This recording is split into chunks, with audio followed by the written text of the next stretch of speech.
প্রকাশ সিনহা। প্রকাশ, কতটা জল জমেছে এই মুহূর্তে, কতটা সমস্যায় সাধারণ মানুষ?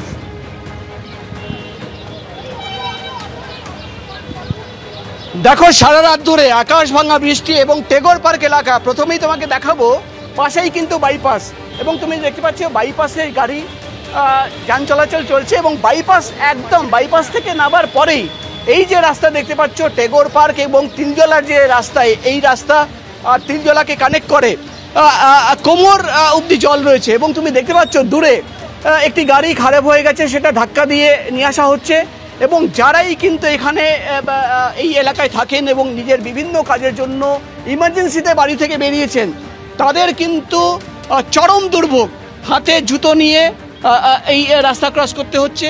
এবং এখানে অনেকেই দাঁড়িয়ে রয়েছেন যারা কিন্তু বাইপাসের এই মোড় পর্যন্ত এসছেন, কিন্তু ভেতরে ঢুকতে পারছেন না, ভেতরে যেতে পারছেন না। না, খুব অবস্থা খারাপ, কিভাবে যাবো? এইভাবে যাওয়া যায়?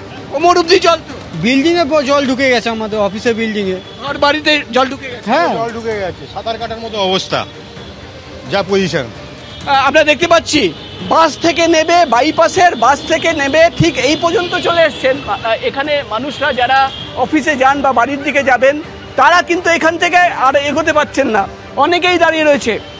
গাড়ি খারাপ হয়ে গেছে, বাইক খারাপ হয়ে গেছে। এবং তুমি দেখতে পাচ্ছ যারা বিভিন্ন কাজের জন্য ইমার্জেন্সিতে বাড়ি থেকে বেরিয়েছে, তারাও কিন্তু প্রায় কোমর পর্যন্ত জল, সেখান থেকে ক্রস করে তাদের কিন্তু আসতে হচ্ছে। এবং বাইক যাদের খারাপ হয়ে গেছে, দাদা ঢুকতে পারছেন না, দেখতে পাচ্ছেন অনেক বাইকও খারাপ হয়ে গেছে। হ্যাঁ, বাইকও খারাপ হয়ে গেছে। হ্যাঁ, আপনারাও ঢুকতে পারছেন না? না, ঘর বাড়িতেও জল ঢুকে গেছে।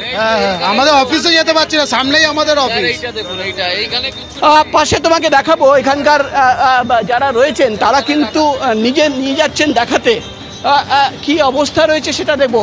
পাশেই কিন্তু একটা গোডাউন রয়েছে মার্বেলের, এবং এখান থেকে তোমাকে ছবি দেখাবো যে পরিস্থিতি। এই পুরো মার্বেলের যে গোডাউন রয়েছে জলমগ্ন, অর্থাৎ ভেতরে ঢোকা যাচ্ছে না, যারা ভেতরে রয়েছেন তারা কিন্তু বাইরে আসতে পারছেন না, অর্থাৎ অফিসের এই অবস্থা। এবং শুধু অফিসের নেই, টেগোর পার্ক, অভিজিৎকে বলবো আবার সেই দিকে আমরা যাব, যেখানে কিন্তু সাধারণ মানুষ যারা কিন্তু বিভিন্ন জায়গা থেকে এসে বাইপাস পর্যন্ত পৌঁছেছেন, তারা কিন্তু এখান থেকে একটা অটো, দাদা ঢুকতে পারছেন না?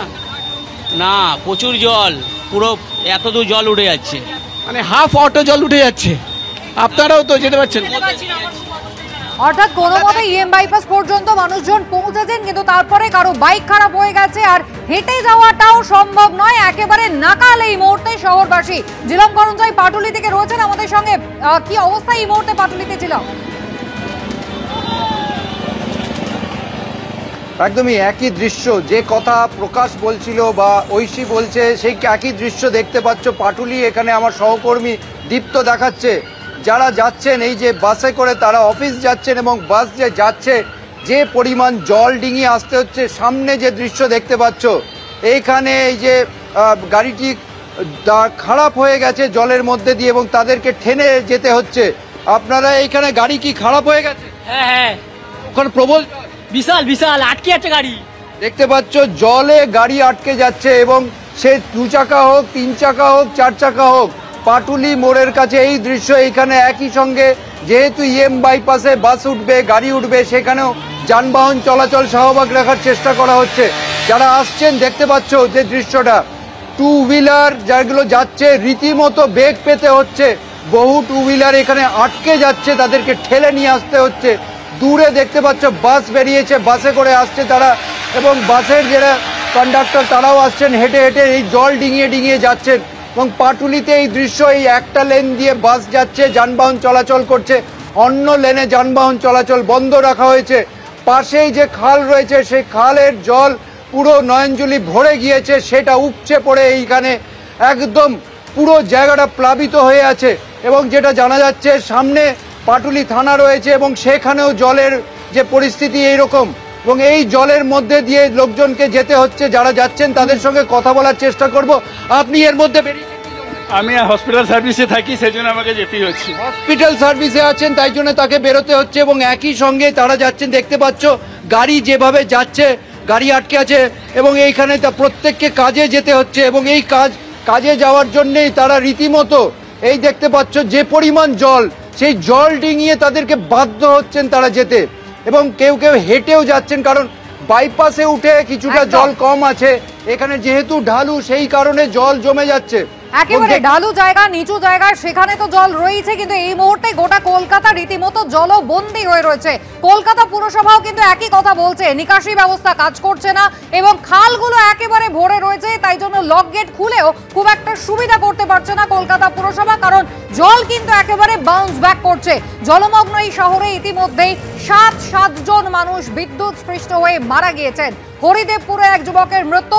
কথা বলবো, সরাসরি চলে যাব হিন্দোল দিয়ে, আমাদের প্রতিনিধি রয়েছেন আমাদের সঙ্গে। হিন্দোল, কিভাবে ঘটলো মর্মান্তিক এই ঘটনা?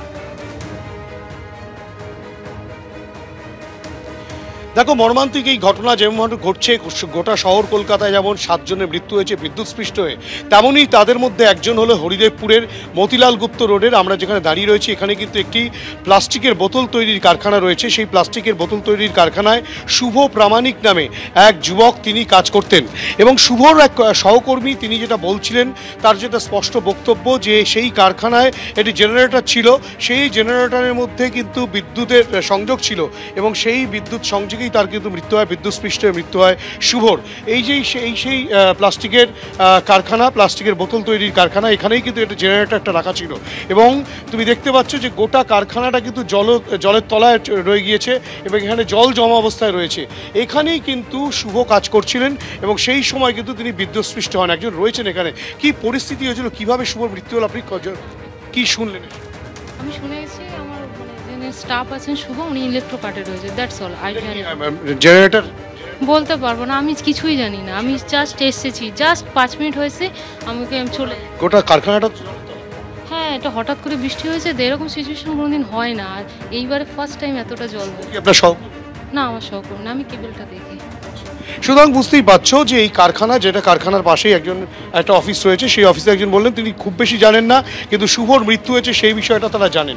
এখানে দেখাবো বা প্লাস্টিকের বোতল তৈরির এই যে কারখানা, এই প্লাস্টিকের বোতল তৈরির কারখানাতেই ঘটনাটা ঘটে এবং একের পর এক মৃত্যু, যেভাবে বিদ্যুৎস্পৃষ্ট হয়ে মৃত্যুর ঘটনা ঘটছে, তাতে কিন্তু রীতিমতো আতঙ্কিত শহরবাসী এবং তারা কিন্তু আতঙ্কিত শহরবাসী। হিন্দোল, তুমি আমাদের সঙ্গে থাকো। এক করে 7 জনের মৃত্যুর সংবাদ ইতিমধ্যে এসে পৌঁছেছে। বাতি স্তম্ভগুলো বিদ্যুৎ স্পৃষ্ট হয়ে সেখানেই যারা হাত দিয়েছেন সেইভাবেই কিন্তু মৃত্যু হয়েছে।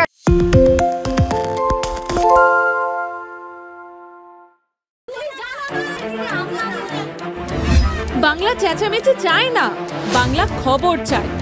বাংলা খবর, বাংলার খবর।